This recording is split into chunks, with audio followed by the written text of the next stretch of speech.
There we go. Oh, I see some stealth bombers already. Guys, what's on the field?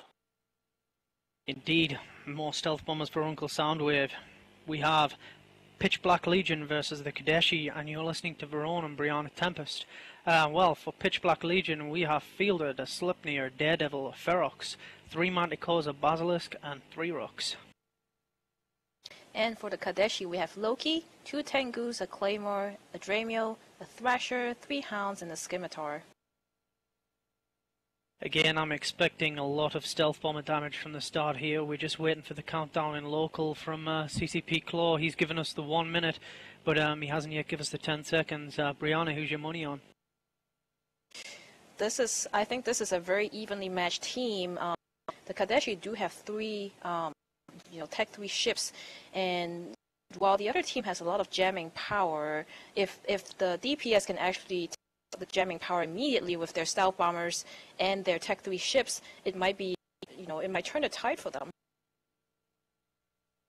Yep, it's interesting to see how they're placed as well. We have a big group of the Kadeshi ships, pretty much all of them apart from the stealth bombers, sat back from the beacon with the 3 hounds in front of them. Conversely, we have a big group of the Pitch Black Legion team, all of them apart from the Basilisk, in fact, sat roughly about 50 clicks from the beacon with the Basilisk at 70. And straight away we can see there that, yep, there we go, 3 bombs released already from the Kadeshi team. It would be pretty hilarious if the bombs actually blow each other's stealth bombers up first and then the stealth bombers all die. I think what has just actually happened is both teams have just launched their bombs and their bombs have blown each other's bombs up. Which is a bit stupid, and nothing has actually taken any damage at all yet. Yeah, both are just starting to get into range of each other. I think the bomb is not really making an effect on any teams at all. I think it's really, really difficult, as you said before. You really have to have very precise directional control before you can launch those bombs, or just one little panicky moment and you completely, because even though you're pointed kind of close to them, or what you think the target is, you might actually miss it by like of distance. Yeah, well, we were talking about successful use of bombers, and ladies and gentlemen, that is how not to use a stealth bomber. That was absolutely atrocious. We've got a big group of Hobgoblin 2s there from the Pitch Black Legion team heading across to try and hit one of their hounds, or one of the hounds of the Kadeshi rather. Not really a great deal going on. Logistics pilot on the part of the Kadeshi seems to be pretty much in control of keeping those bombers alive. Yeah, and it seems like the Kadeshi Claymore is actually running away from a Ferox, and I think what he's trying to do is to try to get away from the fray as much as possible, because he's providing a lot of the gang boosting power of the entire Kadeshi team, and he doesn't want to die.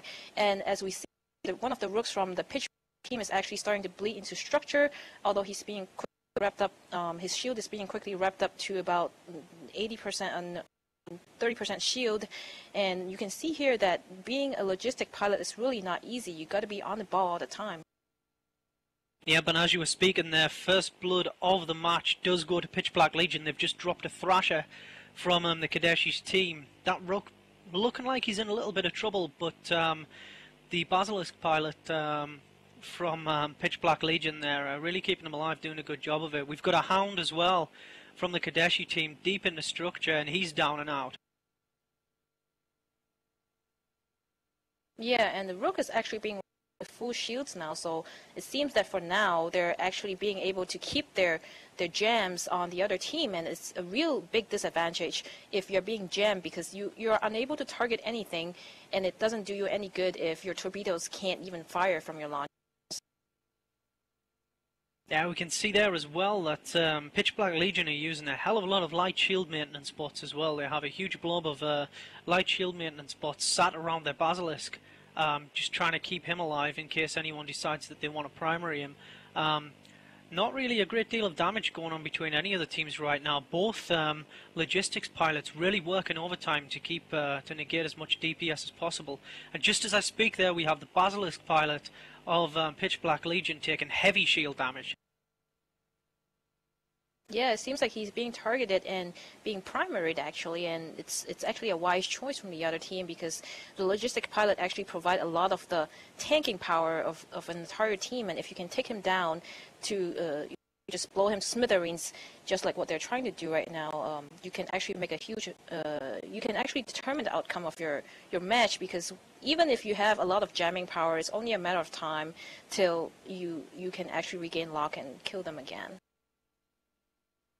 Yeah, we can see there a lot of light shield maintenance drones there on the Basilisk, but it just wasn't enough. It was too little too late. He was being heavily target painted by the Kadeshi team, and unfortunately he's down and out, so that leaves Pitch Black Legion with no logistics ship now. I think they're probably going to go after the EW, I should imagine, try and get that off the field now that it's unprotected. You can see there the Rook starting to take shield damage. It looks as if they are going to do that.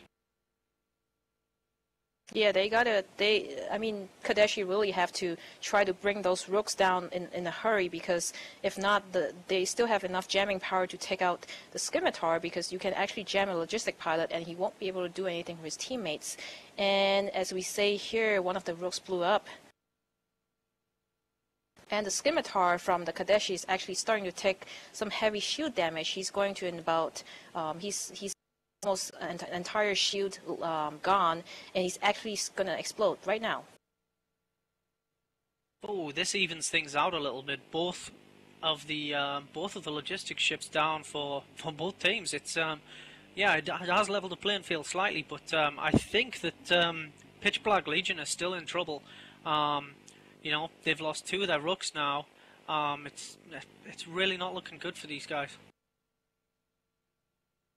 Yeah, you can just see here that Pitch Black has lost their second rook, which leaves them with only 1 rook. And if the Tech 3 ships from Kadeshi can catch up to him and just break their jams and just fire on him, he's gonna die so fast. Yeah, but I think that at this point the Kadeshi are pretty much screwed. It's you know, the Pitch Black Legion team still have their Sleipnir on the field, albeit at half shield. Still have a Ferox. Yeah, it's not looking good.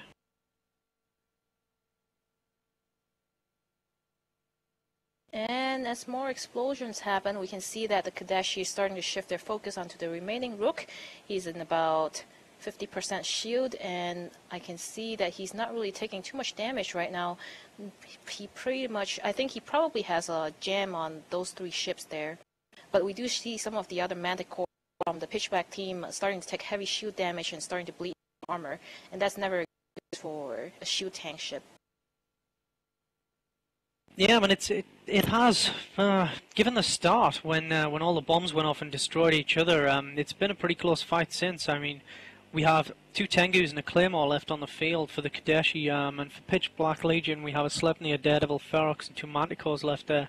Now 1 Manticore. We've just lost one as I spoke. So you know, this could really, in all honesty, go either way. It's pretty difficult to call, although the Claymore is sat there roughly at half shields, and we're losing another Manticore from Pitch Black Legion. Yeah, and if you actually look at the Claymore, he's being chased around by this hero Ferox from Pitch Black team, and it seems like this Ferox has a little bit of an unorthodox setup here. He's using heavy missiles, and I can't really tell, are these pulses or autocannons? I'll have a quick look at it. This Ferox, I'll take a quick peek. In fact, I can't because he's well out of my range.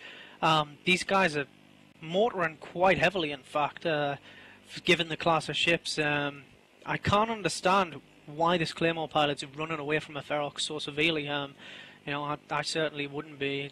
As a Claymore pilot, you know, I generally tend to put up a decent shield tank. The Sleipnir is also well known for it, even though the one that's on the screen now is currently dying horribly.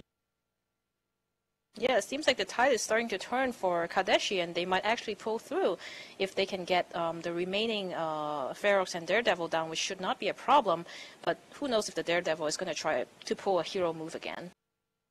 Yeah, it's seriously interesting fight. I mean, Daredevil and a Ferox on the field now for Pitch Black Legion. It looked as if they had it in the bag for a little while. But, you know, two two T3 hulls on the field for the Kadeshi and one Claymore. It's really turned around from them, and I just don't think they've got it in them to pull this back. And Pitch Black wins. Back to Soundwave.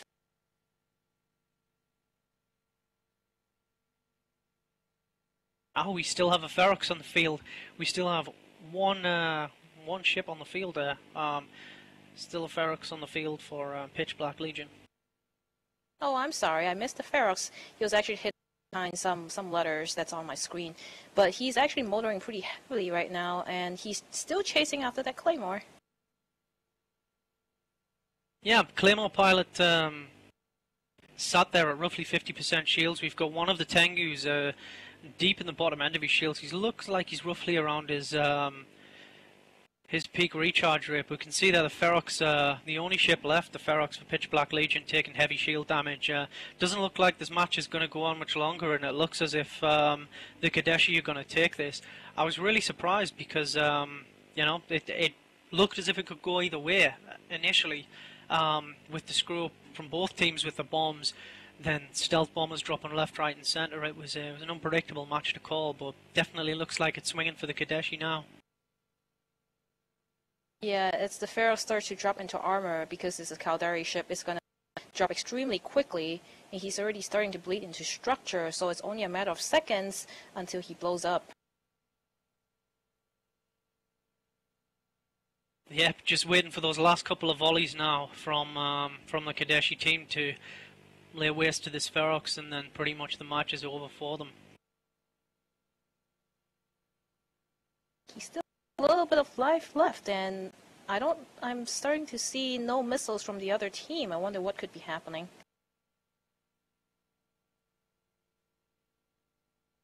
I believe we may have a hero Ferox on our hands. Now Ferox is actually starting to claw back his shield slowly.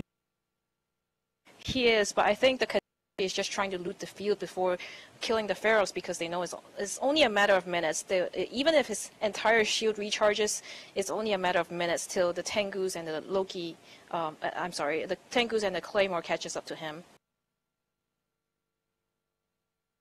Yeah, looks as if they're keeping him alive just long enough to loot the field. He is trying to pull his armor back there, his shield back there though.